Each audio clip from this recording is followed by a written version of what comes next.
trilyon peso march maaaring magbunsod ng impeachment kay PBBM ayon sa isang political analyst. Marcos resign! Marcos resign! Marcos resign! Marcos resign! Marcos resign!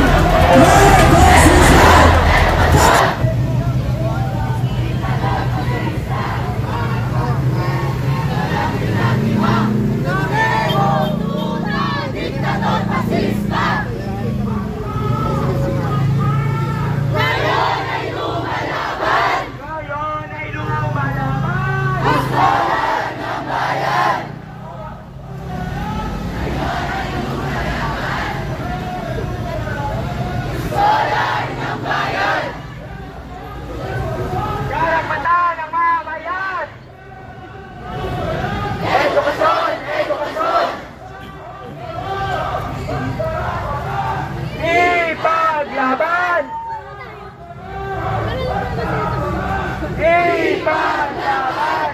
Buhaya sa gobyerno! Ikulong! Ikulong!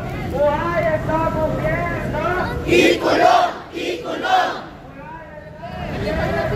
Ikulong! Ikulong!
pagpapahayag ay sinasagawa ng mapayapa, sinusunod at may respeto sa pagkakas. Magandang araw sa lahat. Kung pagpatiyak ang kaligtasan at kaisan sa panahon ng lalo ng pangungong pag-ibig, pagpaalala ang lahat ng nalulungkot. Sa pangungong ng Colonel Bailan ng Papa o Police. Una, maging mapagpansyon at talerto. Obserbahan ang paligid at agad isusad sa mga pulis kung may kanilang tao o aktibidad. Iwasang maglakad mag-isa sa masigit o manhigit na lugar pagkatapos ng paligid. Pangalawa, ang isusad ng personal na namin. Iwasang magdala ng nais na pera, alahas at mga kalutan. Ilagay sa harap ng pinagsalit ang wali ng cellphone. Huwag basta-basta masalas ang cellphone wali. Kung nagsisimula ng magkaroon ng kaputuhan, magkat lumayo sa pinagsusunan ninyo. Pumili ng ligtas na lugar kung saan may presensya ng mga pulis o security. Ika-apat, sumunod sa mga katutulog ng mga otoridad. Magsunod sa mga alisto ng may kalulungin at ng mga organize. Magkumaluwag sa kailangan para sa seguridad. Ika-lima, alam mo ang mga tandaan ang numero ng pinapangalapit na pulis sa CS o barangay po. Emergency hotline ng Mandaluyong CNS. Ika-anim, maging disiplina disiplinado at responsable.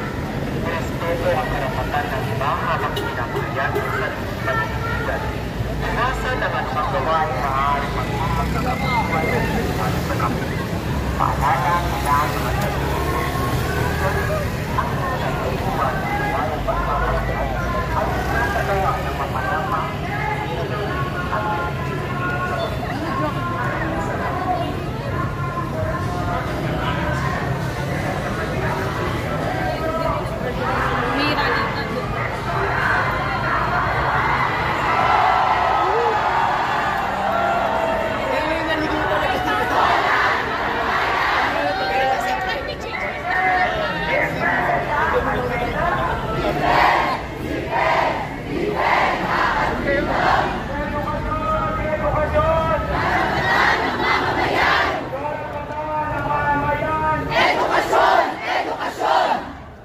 malaking pagbati ho sa lahat ng Marisaliano na handang lumabas at lumigan sa kanilang klase upang manindigan at para ipitaw ang kanilang mga galing sa ating mga ulang na mga opisyalis. Sa harap po na lumalalang korupsyon sa bansa natin, hindi na talagang walang nagbabago. Linggo-linggo, may bagong issue, may bagong anumalyang binubulgar at may panibagong bilyonong nawawala. At sa kabila ko ng pag-expose sa investigation at palabas sa camera, walang napapanagot, walang tubig na kinakabuhan at walang nauwi sa hustisya. Habang ang mga nasa posisyon ay nagpapakasasa sa pondo ng bayan, tayong mga ordinaryong Pilipino ang paulit-ulit na nagsisiksik sa ilalim ng kakulangan. Kakulangan sa edukasyon, kakulangan sa pagkalusugan, at kakulangan sa bawat araw-araw na pamumuhay. Sa bawat bidong nanakaw ng mga gobyernong nakupo sa makapagyarihang buwan, may estudyante kong ito sa pag-aaral. May pamilya kong naghihirap na hindi makakain ng 3 beses sa isang araw. At may pangarap ko ang mga estudyante at kabataan ang inanakang pagmayag na tayo doon ng scholar ng bayan. Tayo pagbayad. Hindi simpleng issue ang korupsyon. Ito ho, ang ugat ng bulong na sistema ang pumapatay sa kinabukasan ng kabataan. Hanggang hindi sila napapalagot, patuloy ko umubot ang pondo na dapat buwan para sa mga bayan. Patuloy ko tayo sa pagkakaitan, patuloy ko tayo sa kauubusan. At sino nga ho? At sino nga ho ba? Isa sa mga kainano at korupsyon. Tayo